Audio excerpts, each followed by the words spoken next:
Today is Friday, December 31st, New Year's Eve. What to know about wildfires that have forced thousands of Americans to evacuate, and the latest impact of COVID-19 on travelers taking planes, trains, and cruises. Also, the American jobs market is showing some real momentum as we close out 2021. Plus, a new warning for Tesla drivers, the big sporting events happening this weekend, and how people are planning to celebrate New Year's Eve all around the country.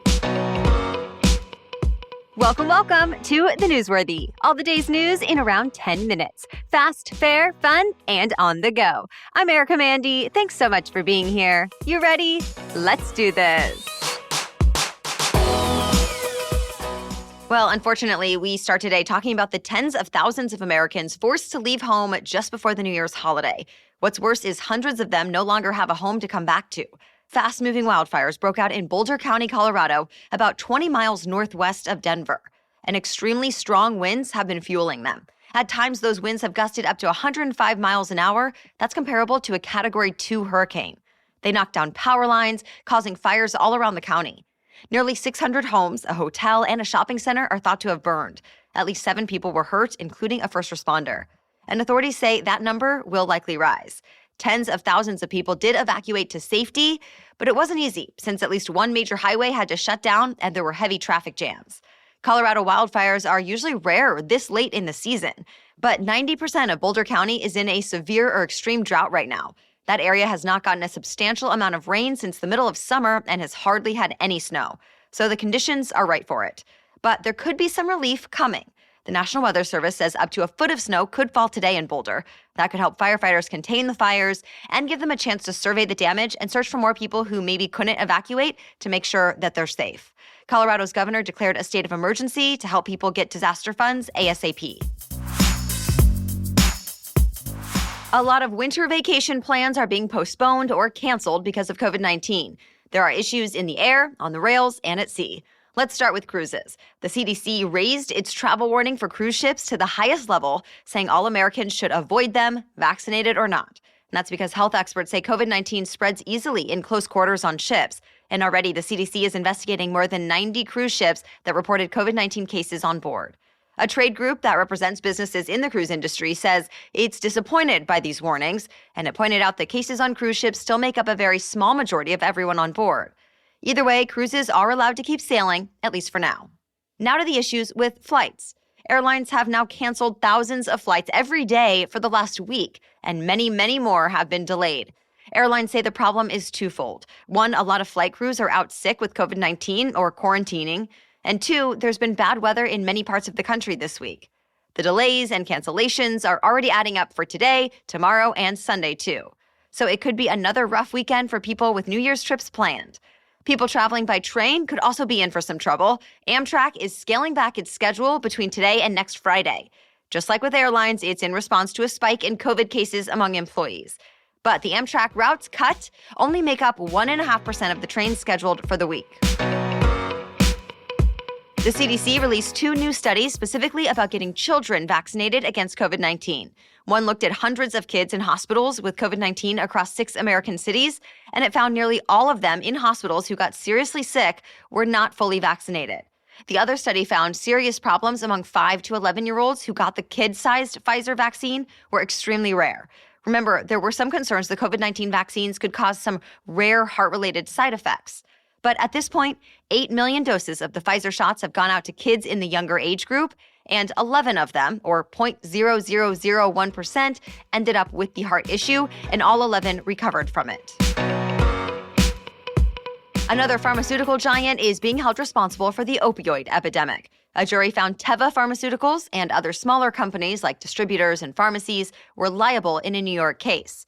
New York's Attorney General argued that TEVA and the others misled Americans about the true dangers of opioids.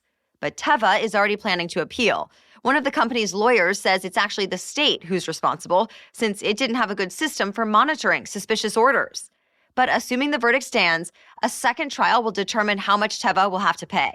This case is only the second opioid-related lawsuit to reach a jury verdict.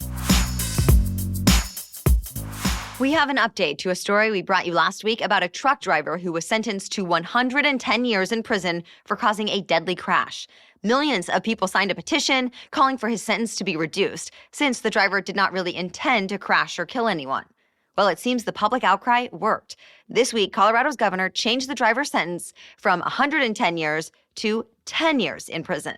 And the governor says he's hoping this case spurs a discussion about sentencing laws. But one district attorney says she's disappointed with the governor's decision. She says it goes against the wishes of the families who lost loved ones in that crash. The trucker's lawyer told ABC News, quote, "Justice was served." By the way, Colorado's governor also decided to pardon more than 1,300 people who were convicted of having 2 ounces of marijuana or less. That means those people will not have to serve any more time in jail for those crimes. More news is coming up, but first, let's take a quick break to thank our sponsor. If this year has taught us anything, it's that tomorrow may look nothing like today. But Schwab knows that successful financial planning can help propel net worth by 2.7 times. That's why Schwab offers a variety of easy, flexible financial planning options that can rise to meet any of life's many curveballs. Whether it's making a complimentary retirement plan online or chatting directly with a financial consultant, anyone can look forward to planning with Schwab. Learn more at schwab.com/plan. That's Schwab, you know the name, SCHWAB, schwab.com/plan. It's time to say goodbye to 2021. Yes, some New Year's celebrations have been canceled or scaled back because of the latest COVID-19 surge. But many U.S. cities still have big plans for tonight, and some really get creative when it comes to their countdown at midnight. In Miami, for example, a 30-foot, 2,000-pound neon sign of an orange wearing sunglasses will be dropped to ring in the new year.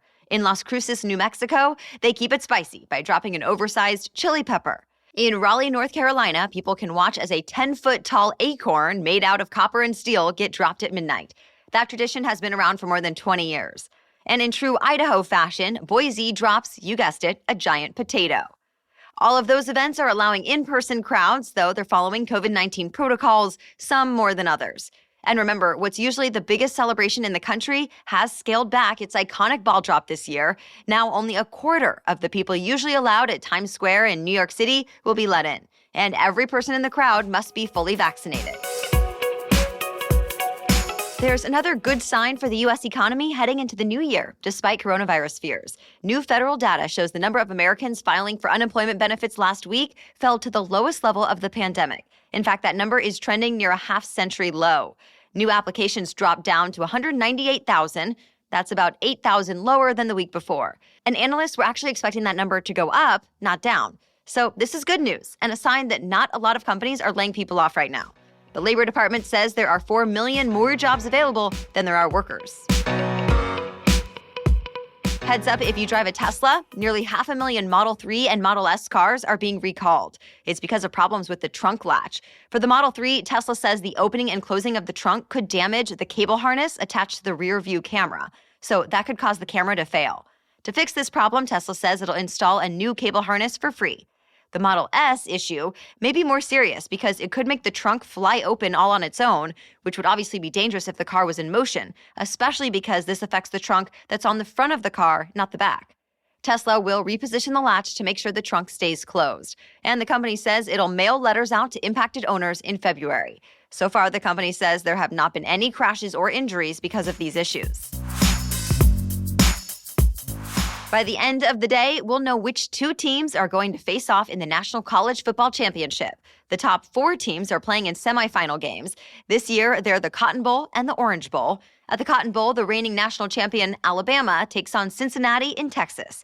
Cincinnati has never won a national championship, while Alabama has won 18. And Bama's current coach, Nick Saban, has won 7, the most in college football history. The second game today features Michigan and Georgia at the Orange Bowl in Florida. The winners of these bowl games will face each other at the national championship on Monday, January 10th. Oh, and for the hockey fans, the NHL is still planning to play its annual outdoor game, the NHL Winter Classic. The Minnesota Wild and the St. Louis Blues will face off tomorrow in downtown Minneapolis, where temperatures are not expected to rise above 0. This holiday weekend, you can take a magic-filled trip down memory lane back to Hogwarts. HBO Max will air the Harry Potter 20th anniversary Return to Hogwarts tomorrow, aka New Year's Day. You can expect to see your favorite cast members of the beloved franchise, including the big 3, Daniel Radcliffe, or Harry Potter himself, Rupert Grint, Emma Watson, and more. But one person is noticeably missing, the creator of the series, J.K. Rowling. She's come under fire in the past for her comments about the transgender community. But there's no mention of the controversy in the special. And it's not clear if she was purposely left out of the reunion or if she perhaps turned down an invitation. Either way, if you're looking to experience even more of the magic, you can stream all 8 of the films on HBO Max right now. Well, that's it for the main news today, but now it's time for Feel Good Friday, when we bring you one extra feel-good or positive news story before the weekend. But first, a quick break for our sponsor. Is something stopping you from achieving your goals? I've had moments in my life where I realized fear or at other times burnout was preventing me from doing my best work and being my happiest self. But when you get to the core of what's going on, you can do something about it. And BetterHelp wants to help. BetterHelp will assess your needs and help match you with your own licensed professional therapist. And if you don't like your match, you can easily switch counselors until you find the right one for you. Then you connect in a safe, private, and convenient online environment. It's also up to you whether you communicate via text, a phone call, a video session, or all of the above. You'll get timely and thoughtful responses. And of course, anything you share is confidential. I want you to start living a happier life today. As a listener, you'll get 10% off your first month by visiting betterhelp.com/newsworthy. Join more than 1 million people who have taken charge of their mental health. Again, that's BetterHelp, H-E-L-P, betterhelp.com/newsworthy. Now back to Feel Good Friday. An 11-year-old from Oklahoma saved not 1, but 2 lives in the same day. Muskogee police say Davion Johnson saved a classmate from choking and helped a woman on a walker escape a fire in her home, both on December 9th. Here's what happened. When one of his classmates started choking on a water bottle cap at school, Davion immediately ran over and started the Heimlich maneuver, forcing the cap out of the kid's mouth. And then, on his way home from school, Davion and his mom saw smoke and fire coming from the back of a house. His mom called 911 while Davion started knocking on the front door to make sure the people inside got out. Most of the people inside got out quickly, but an older woman with a walker was having more trouble, so Davion guided her to safety. The boy told the New York Times he didn't think much of his actions, that they were just the right thing to do. To honor his actions, though, his local police department and sheriff's office named him an honorary member of their forces. We'll be back tomorrow with our special edition Saturday episode. We're talking about what you can expect out of 2022, from tech trends to our social lives and more. Then join us again Monday for your next news roundup. For now, thanks for listening. Have a great day and Happy New Year.